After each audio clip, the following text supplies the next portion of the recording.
घनश्याम तिवारी क्या कुछ कह रहे हैं आप भी सुनिए। बीजेपी मुख्यालय का सीधा रुख करेंगे। में आता है और एक पानी जो फ्लड वाटर में आता है, ये समझौता हुआ था वो यमुना के फ्लड वाटर में हुआ था। और वो क्यों हुआ, इसका भी कारण है। दो थ्योरी चलती है दुनिया में पानी की, नदियों के पानी के बंटवारे की। एक कहते हैं रायपेरियन थ्योरी और एक कहते हैं बेसिन थ्योरी। रायपेरियन थ्योरी वह जिसके अंदर से नदी बहकर जाती है, वो स्टेट जिसमें आते हैं वो रायपेरियन थ्योरी है। और बेसिन थ्योरी वो है कि जिसमें उन राज्यों का बेसिन है उस नदी का। उदाहरण के लिए यमुना का पानी हमको क्यों मिला, क्योंकि यमुना में चंबल मिलती है, चंबल में बनास मिलती है और उसकी सहायक नदियां मिलती है। इसलिए जो ही चंबल का पानी यमुना में मिला त्यों ही राजस्थान स्टेट यमुना के बेसिन में आ गया और इस प्रकार यमुना के फ्लड वाटर में हमारा अधिकार प्राप्त हो गया। इस अधिकार का पहला समझौता 1994 में हुआ, जिसमें पानी की मात्रा तय नहीं की गई थी, केवल यह तय किया गया था कि इन राज्यों को पानी मिलेगा। उसके बाद में दूसरा समझौता 2003 में हुआ, जिसमें यह तय किया गया कि ताजेवाला और ओखला हेडवर्क से जमुना का पानी भरतपुर जिले में आएगा राजस्थान में, और ताजेवाला हेडवर्क का पानी राजस्थान के शेखावाटी में आएगा। ताजेवाले का फिर बदलकर हथनी कुंड बैराज में कन्वर्ट कर दिया गया। अब हथनी कुंड बैराज बोलने का मतलब ताजेवाला हेडवर्क ही है। इस पर बहुत 30 साल तक लगातार समझौता नहीं हुआ। ये कांग्रेस पार्टी के कुकर्मों के कारण से, और आज भी कांग्रेस पार्टी ने इतना बड़ा धोखा राजस्थान की जनता के साथ किया है। हरियाणा की विधानसभा में कांग्रेस पार्टी ने आवाज उठाई कि मनोहर लाल खट्टर ने हरियाणा के हितों को राजस्थान को बेच दिया है। 2 बार उन्होंने वॉकआउट किया और वॉकआउट कर राजस्थान को पानी देने का विरोध किया। और इसके बाद में आज गोविंद सिंह डोडासरा जी स्टेटमेंट कर रहे हैं कि यमुना का पानी का समझौता हुआ नहीं। अरे डोडासरा जी, भूलने की बीमारी तो बुढ़ापे में होती है, आपको भूलने की बीमारी जवानी में कैसे हो गई? इसका कारण बता दूं कि यह समझौता जो हुआ है, इसके पहले समझौता अशोक गहलोत जब मुख्यमंत्री थे तब मनोहर लाल जी खट्टर, अशोक गहलोत जी और नितिन गडकरी जी उस समय जमुना गंगा के जो पानी है उसके मंत्री थे, उनकी अध्यक्षता में समझौता हुआ। उस समझौते में राजस्थान को सिर्फ 0.6 कुल पानी में से 0.6 पानी मिलना था। और अब जो भजनलाल जी ने समझौता किया है उस समझौते में राजस्थान को 1917 क्यूसेक पानी यमुना नदी से मिलेगा।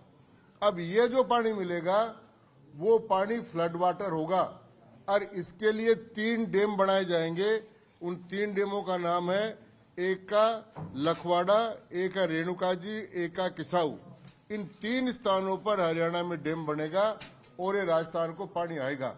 ये पानी कैसे आएगा, इस विषय पर भले बहुत विवाद था कि हरियाणा में 260 किलोमीटर तक ये पानी चलने के बाद में राजस्थान की सीमा में आएगा।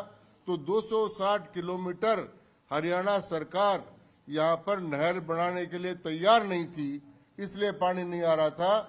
लेकिन अब फिर नितिन गडकरी जी की अध्यक्षता में और अब सेंट्रल वाटर कमीशन की देखरेख में माननीय गजेंद्र सिंह जी के नेतृत्व में राजस्थान और हरियाणा के मुख्यमंत्रियों ने मिलकर यह तय किया कि यह पानी आएगा पाइपों के द्वारा। 11-11 डायमीटर की 3 पाइप लगेगी और वो तीनों पाइप चलकर आएगी। फिर पानी चूरू जिले में आएगा, फिर वहां से 4 जिले जो शेखावाटी है उनको 1917 क्यूसेक पानी 577 MCF पानी राजस्थान को मिलेगा। और ये चूरू, झुंझुनू, सीकर और अब नीमकाथना भी जिला बन गया है, 4 जिलों को पानी मिलेगा।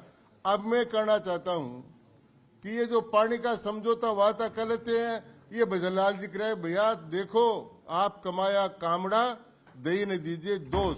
डोडासरा जी, ये समझौता तो जो नीचे से पानी आने वाला है वो गहलोत जी ने किया था भजनलाल जी ने उसमें संशोधन कराया, संशोधन कराकर 0.6 के बजाय 1917 क्यूसेक पानी, और 1917 क्यूसेक का नाप कितना है? 5 बिसलपुर बांध से ज्यादा पानी ये 1917 क्यूसेक है। ये पानी राजस्थान को मिलेगा। 4 महीने में इसकी डीपीआर बनेगी और भारत सरकार अधिकांश पैसा वहन करेगी और राज्य सरकार और भारत सरकार इसका पैसा वहन करेगी। इस प्रकार से पानी मिलेगा। अब वो क्या करें? ये पर्ची की सरकार हवाई यात्रा कर रही है, धन्यवाद ले रही है। भाई डोटासरा जी, ये तो आप पर्ची की सरकार बना रहे हो, हमने खर्ची की सरकार देखी। ये कांग्रेस की सरकार थी ना, वो 5 साल तक खर्ची की सरकार थी, पैसा लो और काम कराओ, खर्चा पानी। तो खर्ची की सरकार को पर्ची से डर लगता है। तो खर्ची की सरकार थी, वो कहते घूम रहे हैं, हाँ घूमेंगे। 1.5 साल तक आपके मुख्यमंत्री एक कमरे में बंद रहे, आपके सारे विधायक होटलों में बंद रहे। तो ये बंद वाली सरकार नहीं है, ये खुले घूमने वाली सरकार है। इसलिए खर्ची की सरकार को इस प्रकार की बात नहीं करना चाहिए और समझदारी से बात करना चाहिए। लेकिन भाई बात ये किस खंबा नोचने वाली जो कहावत है ना, मैं बिल्ली का नाम तो नहीं ले रहा हूं, खंबा नोचने वाली कांग्रेस पार्टी खंबा नोच रही है। ईआरसीपी में उन्होंने कितना विवाद पैदा किया। इंटरस्टेट वाटर्स में साफ साफ है कि जिन 2 राज्यों में नदियां बहकर जाती है, उन 2 राज्यों के बीच में जब तक समझौता नहीं होता तब तक पानी नहीं दिया जा सकता। तो मध्य प्रदेश और राजस्थान में चंबल वाटर डिस्प्यूट पर समझौता हो चुका है। गांधी सागर, राणा प्रताप सागर और जवाहर सागर, इन तीनों में जो पानी आता है उस पानी का बंटवारा राजस्थान और मध्य प्रदेश दोनों में होता है। फिर चूंकि चंबल में पार्वती, काली सिंध और ये नदियां मिलती है, तो वो जो फ्लड वाटर ज्यादा आएगा उस फ्लड वाटर का समझौता भी मध्य प्रदेश और राजस्थान के बीच में करने का श्रेय भजनलाल जी को और मदन यादव जी, डॉक्टर जो मुख्यमंत्री माननीय दोनों, उन दोनों को जाता है। और ये मिलकर 13 जिलों में राजस्थान के ईआरसीपी से सिंचाई होगी और पेयजल का पानी उपलब्ध होगा। और यमुना जल के समझौते से राजस्थान के 4 जिलों को पानी मिलेगा और समझौता होगा। और ये केवल कागजी समझौता नहीं है, इसकी व्यवस्था की गई है कि खर्चा कौन देगा,